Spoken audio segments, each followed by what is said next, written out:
કોઈ ધારાસભ્ય બન્યું તબીબ, કોઈ બન્યું છે દર્દી, તો કોઈ હાથમાં બોટલ લઈને ઊભું છે।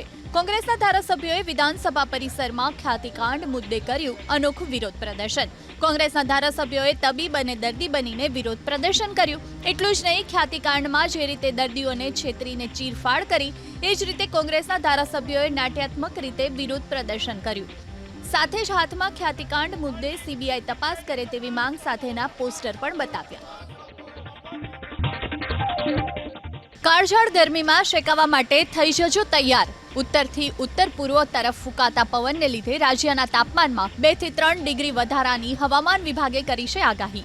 એટલું જ નહીં, આગામી 5 દિવસ કચ્છ, સૌરાષ્ટ્ર અને દક્ષિણ ગુજરાતના દરિયાઈ વિસ્તારોમાં ગરમીને લઈને હવામાન વિભાગે યલો એલર્ટ જાહેર કર્યું છે।